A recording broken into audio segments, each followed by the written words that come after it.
Stand for the pledge, please. I pledge allegiance to the flag of the United States of America and to the republic for which it stands, one nation, under God, indivisible, with liberty and justice for all.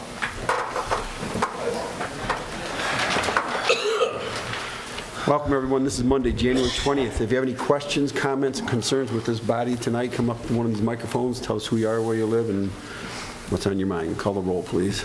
Cedar. Here. Ellery. Here. Kinsfater. Here. Koopa. Here. Laporte. Here. McCartney. Here. Watt. Here. All present, Your Honor. All right, thank you. You're welcome. Under consent agenda A, City Council minutes of January 6, 2020, special and regular meetings. Recommendation approved. So moved. Support. All right, the motion's made and supported. Is there any questions? All in favor, say aye. Aye. Opposed? Thank you.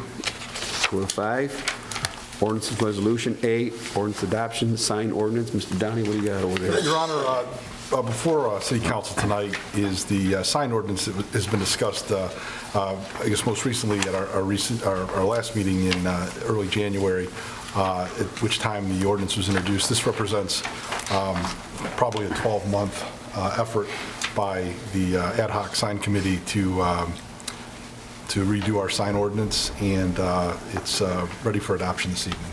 Your Honor, it'd be my pleasure to make a motion to adopt the ordinances. I'll support it. All right. Motion's been made and supported with due diligence. Any questions? Call the roll, please. McCartney. Yes. Watt. Yes. Ellery. Yes. Kinsfater. Yes. Koopa. Yes. Laporte. Yes. Cedar. Yes. Ordinance adopted, Your Honor. All right, I would thank just you. like to thank the people that sat on that committee, especially Jim Byer, who was a huge help in putting that together. Yes, thanks to everybody. I know there's a lot of work, and Mr. McCartney, Mr. Kinsfater spent a lot of time with that, and thank you very much to all of you Let's hope people. we're not to do it for a few more years. Probably a couple months anyway. Couple months. All right, B, Resolution 2002, Annual Poverty Exemption Policy and Guidelines. Mr. Rothy. Yes, so included in your packets a memo from Justin Sears, the Director of Equalization for St. Clair County.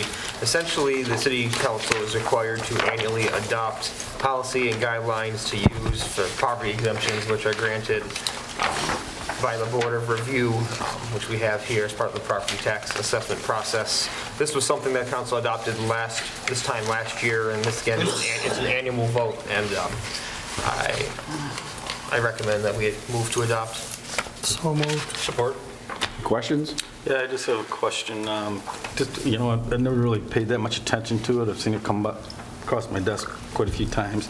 But it seems like recently, especially at last meeting, it was defined that our principal residence really didn't have a good definition, and this deals with that. I mean, are we going to?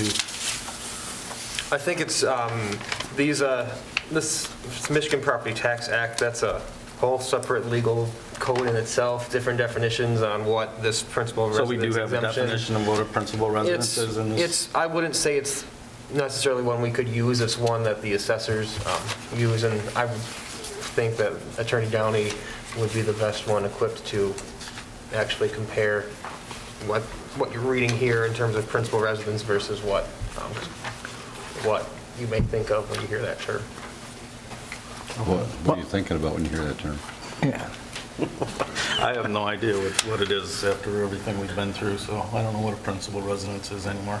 Well, just to harken back to Mr. McNamee's opinion on the issue of the home occupation case that we recently dealt with, the Michigan Tax Code, and I'm not sure that this is coming from the same citation or not, but under the Michigan Tax Code, principal residence, there's actually an intent that's read into the definition. It's where the person lives primarily. We've under the zoning ordinance with the home occupancy exemption, the definition for qualification there is simply residence, and residence can mean a place that you live maybe one day of the year. You can have multiple residences, but a principal residence, there's an intent designation there, and again, I'm unsure if that's pulled from the same statute. Can we just make sure that we're protected and we're not taken advantage of with that? Yes, well, in fact, I'm not sure that you've been made aware yet, but I have transmitted to administration an amendment of that zoning ordinance. However, sequentially, it has to begin in the planning commission before it can be recommended to city council for adoption. So I believe that it's somewhere from my desk to administration, and I think en route to the next planning commission meeting where it will be recommended, I would imagine recommended for submission to city council for introduction and adoption. I'm good with that. Any other questions? Well, would this, say if somebody had a summer home here in St. Clair, would they qualify for this exemption? They had. It's not the if it's their principal residence, then they would. But Downey just said there that it could be one day a year, one day a week. Well, a residence, not a principal residence. There's a distinction of the term principal, the modifier principal residence means that there has to be an intent to make this your primary place to live, as opposed to a mere residence without a modifier. You might have 2 or 3 places that you might spend your time over the course of a year, but only one of those might be defined as the principal residence. So they wouldn't qualify for it. They would not.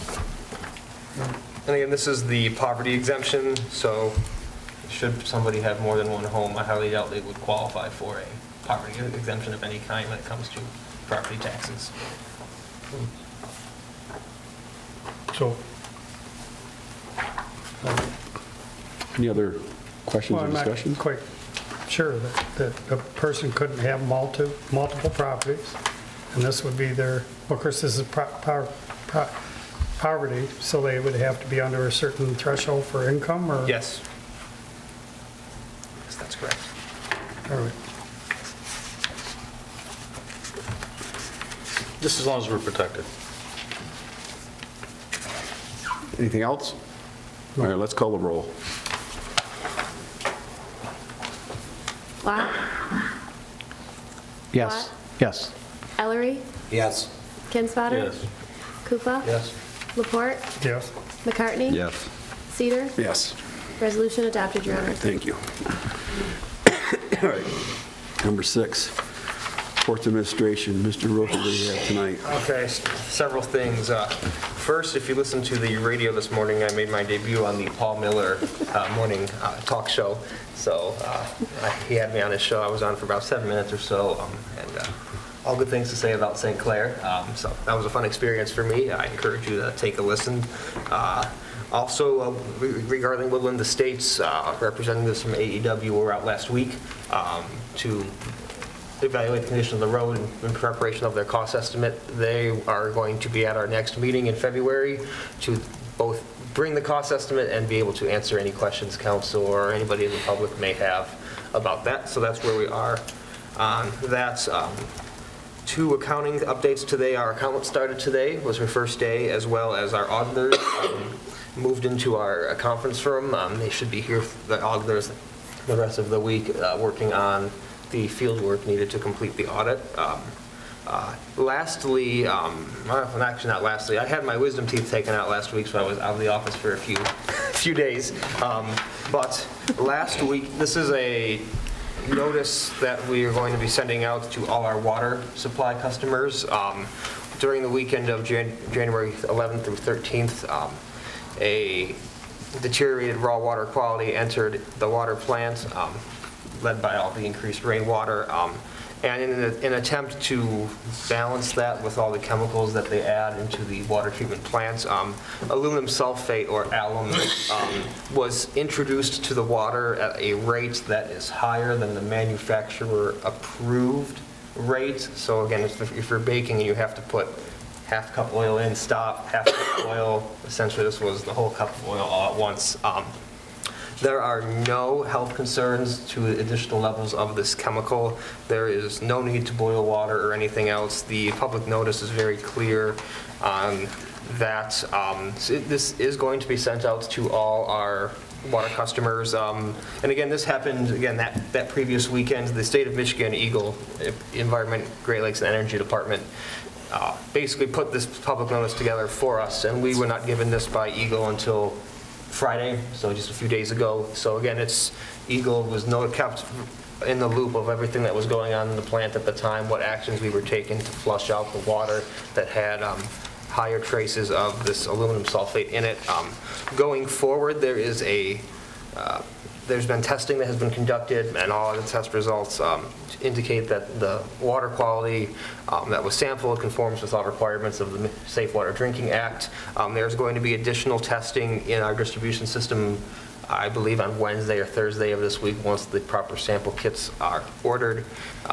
Lastly, our plant is preparing there's essentially 2 different manufacturers of aluminum sulfate in Michigan. One of them is actually rated it can be introduced to the water supply at a higher rate. So we're going to switch chemical suppliers so we can have the chemical that will allow, can be fed into the water supply at this higher rate. And if we had that chemical to begin with, there would be no need for public notice. There would be no violation of the Safe Drinking Water Act. And again, this is really a procedural thing that's happened. It's unfortunate. City staff responded well to it. It's been kept in close contact with the representatives of the state. And again, I just got this public notice late last Friday that was drafted by the state, and we've been instructed to provide this to all our residents. So that is something that has happened, and that is how we are addressing it moving forward at the water plant. And then this public notice will be on our website in the morning, as well as we'll use the regular channels. And again, we're preparing to mail this out to all our water customers. That is all I have for my report. So were the high levels brought to the attention by Eagle, or did we report that? How does that work?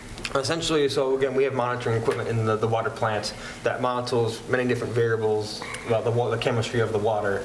And when we started, there was numbers that were red, and it was, okay, what's going on here? And in the process of trying to, with the increased rainfall, increased amount of, again, deteriorated raw water coming into the plants, the attempt was made, and again, it's like baking. You got to put just enough of all the right ingredients to get the mixture right. And when that is thrown off, there are steps you can do, add a little more, add a little less, trying to correct that balance. And in the process, we did not realize that the chemical had this feed rate on it. That again, the other supplier of the chemical, their feed rate is much higher, so that you can introduce that chemical into the water much quicker than you can the one that the city currently uses. This is the same chemical that Marysville uses in the same manufacturer. So again, Barry Rubel, who is currently overseeing the operations of our water plant, we're not only switching chemicals to the higher feed rate here at St. Clair, but he's just begun the process of doing that in Marysville as well. Anything else from Mr. Volpe? All right, we'll go to B. Mr. Downey, I have a quick question for you. Sure. That paper thing being thrown in the driveway, where are we at?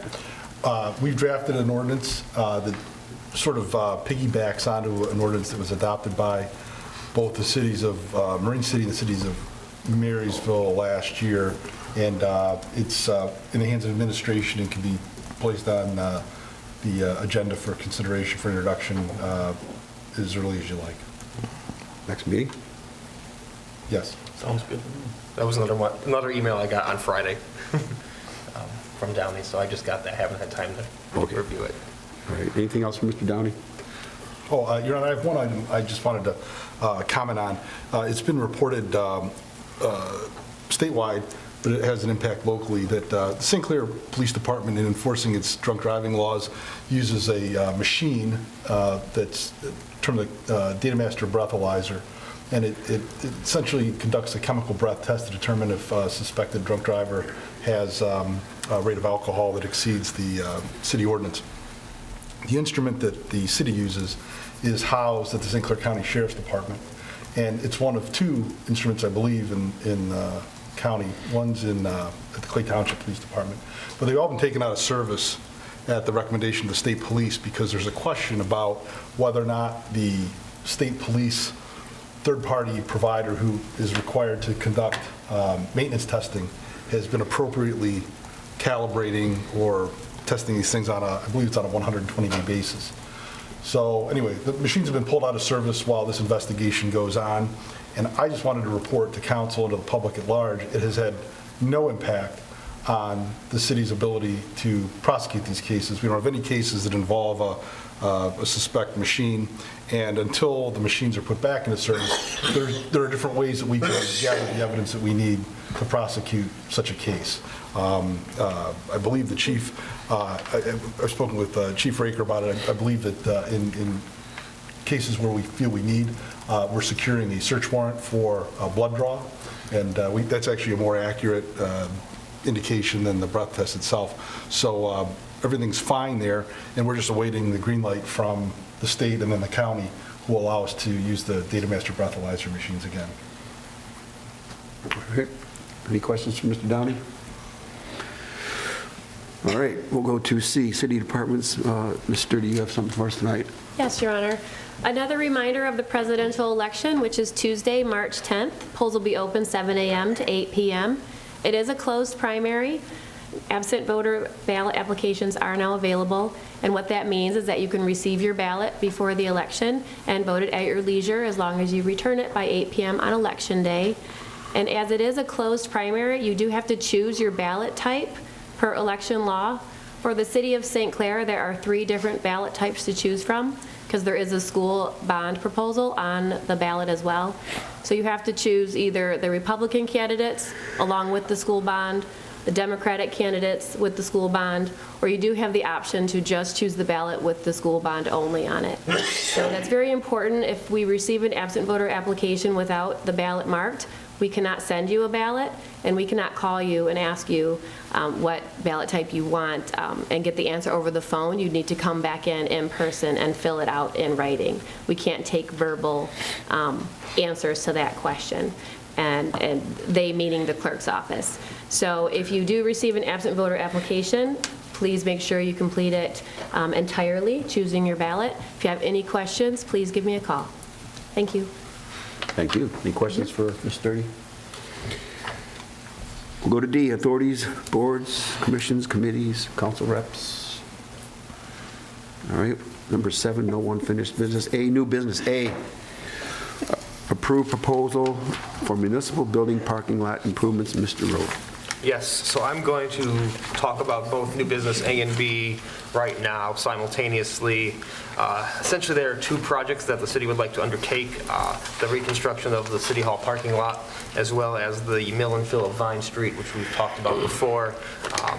Given my late arrival in the construction bidding process season, we thought it would be most prudent to reach out directly to contractors who we have positive relationships with, which would be Murray Underground and TG Priest, to solicit 2 quotes each for these projects. Again, the Vine Street project, the low bid on that is $91,017 from Murray Underground. City staff is recommending that council approve Murray Underground's bid on that project and waive the competitive bidding requirements, which again typically involves 3 sealed bids, whereas in this case we did not follow that, and we sought the quotes directly due to wanting to get contractors favorable pricing still before they book themselves through the end of the construction season.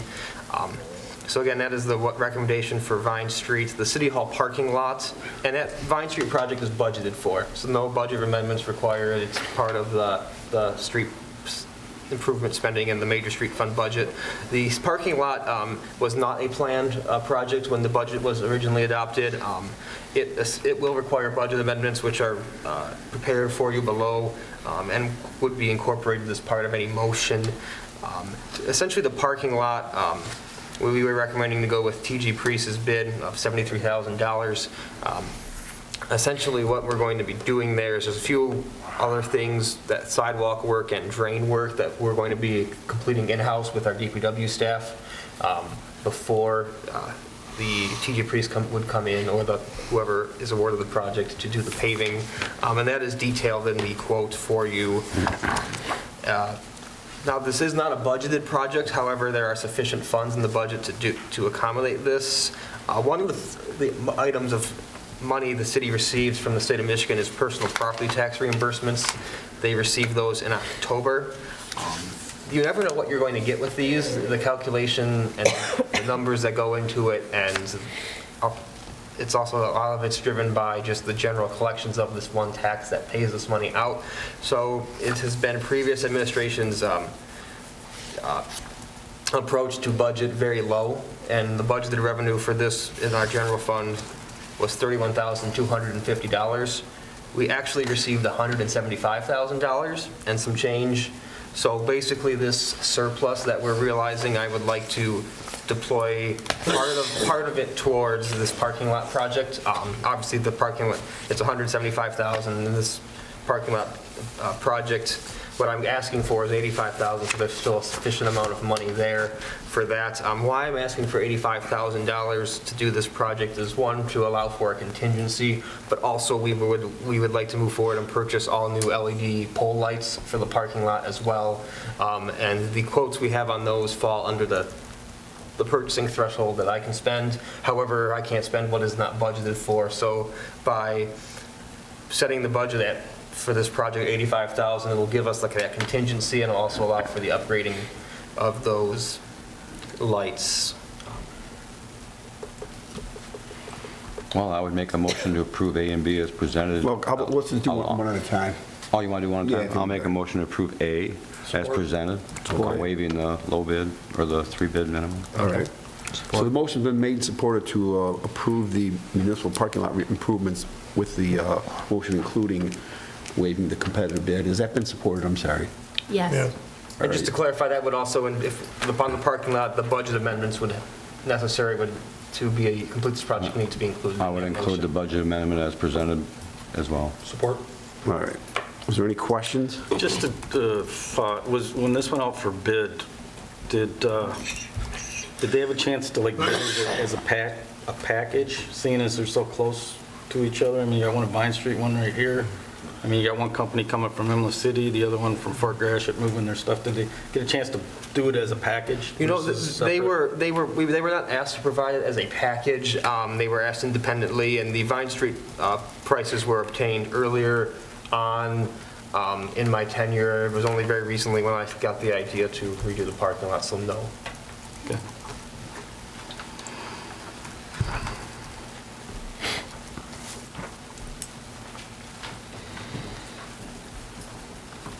Bill Clem, 1374 South Riverside. How many bids did you get on the parking lot? Two. Who were the two bids? I didn't hear you. Murray Underground and TG Priest. They bid on both of them? Yes, both projects. All right, now, a construction bond. What kind of bond are we getting out of these people in case something goes like the street down the road? I do not believe the costs here do not include bonds. Well, what we got going over there, the streets and all this stuff, I think we ought to get one.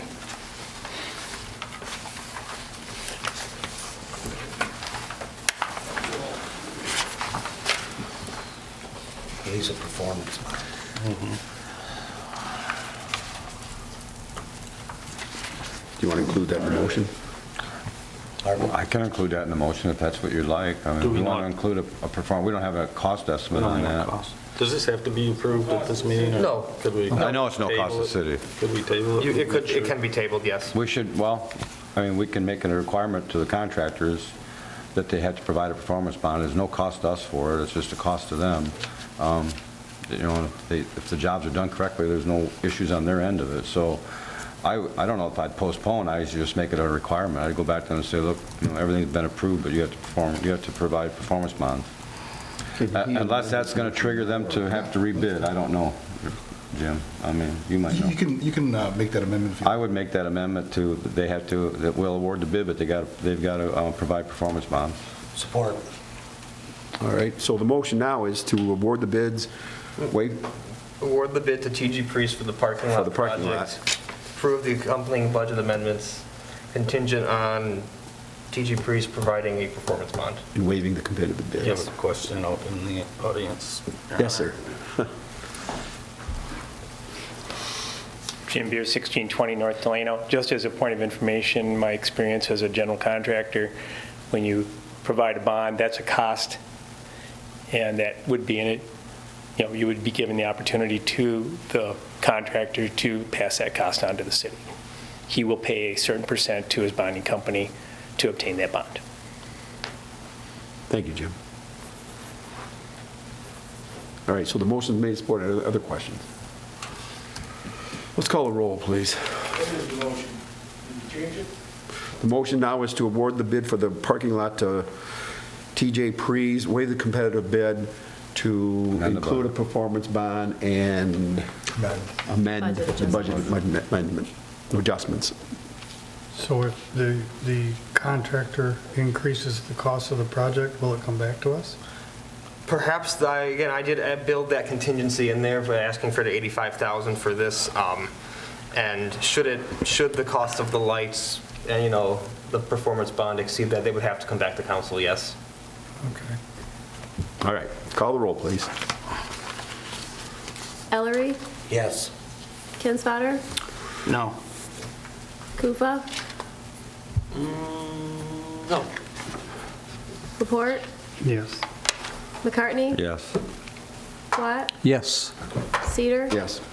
Carried, Your Honor. All right, thank you. Thank you for working through that like that. That was a good job, you guys, people. All right, okay, B is the Vine Street Road repair, Mr. Wilson. So again, essentially, we have two prices. Recommendation is to go with Murray Underground.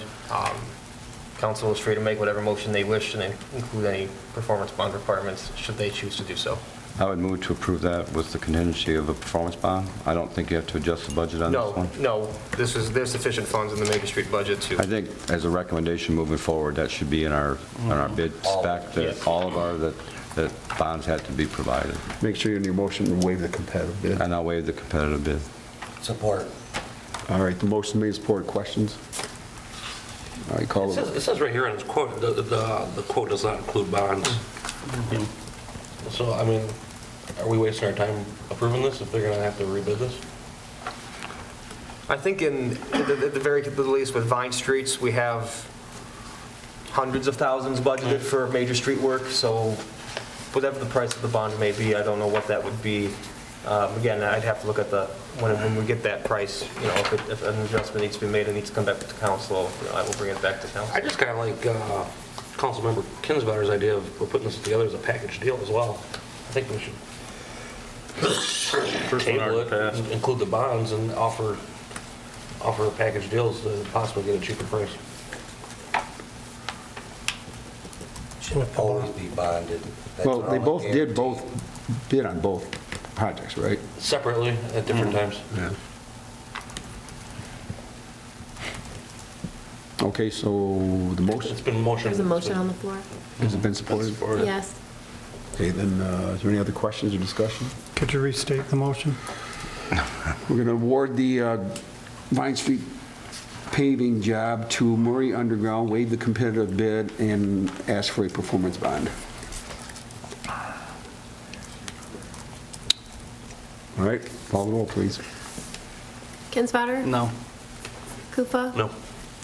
Report, Yes. McCartney, Yes. Watt, Yes.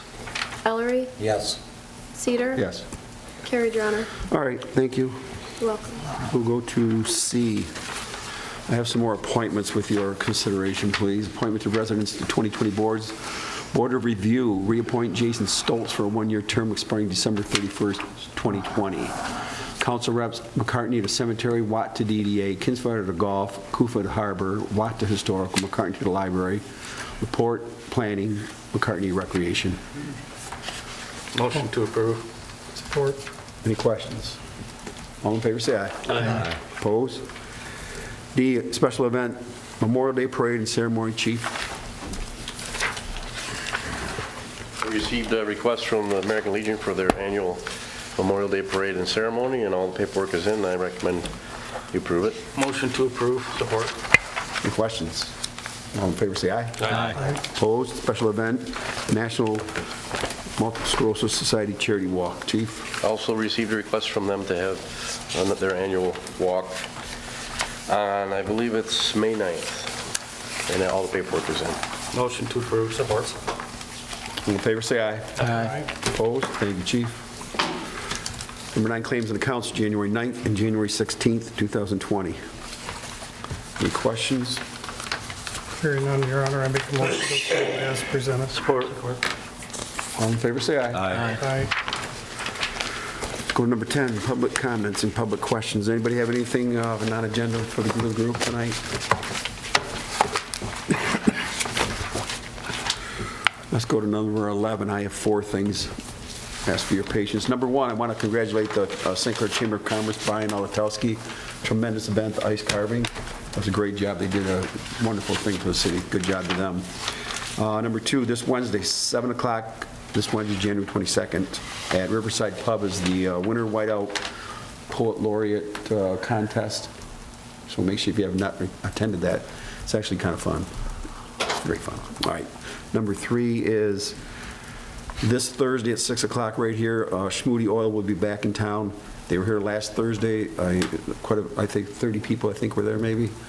It was a good, it was very informative. And 6 o'clock this Thursday. And last but not least, on February 6th, 7th, and 8th at 7 o'clock, and February 9th at 2 o'clock, East China Performing Arts Center, St. Clair High School Theater Troupe presents Matilda the Musical. Adults are $15, students and seniors are $10. Tickets available at saints5613.booktix.com. You got to get that written down. All right. Do I have anything else? I do, Your Honor, if I Yes, sir. could. Just backing up a little bit to our recent vote on street repairs. I think it's prudent that we look at tightening up our bidding processes and including bonds and security for the city every time we can, and maybe taking a little bit more time and trying to solicit at least 3 bids and looking at package deals anywhere we can that could save money. But the reason I was probably so gung-ho about the parking lot is that it's hard for me to walk the town and talk to people about some of the disrepair and their places or parking lots and things like that when this parking lot here at City Hall that represents the city of St. Clair has been in such disrepair for so many years. So I'm happy that Warren was able to get that through and put it together, and I'll be more happy when it's done. So at least make me feel better about things that we go after. Anybody else? Hearing nothing else, Your Honor, I make a motion to adjourn. In favor, say aye. Aye. Opposed? Thank you, everyone, for coming. Be careful going home.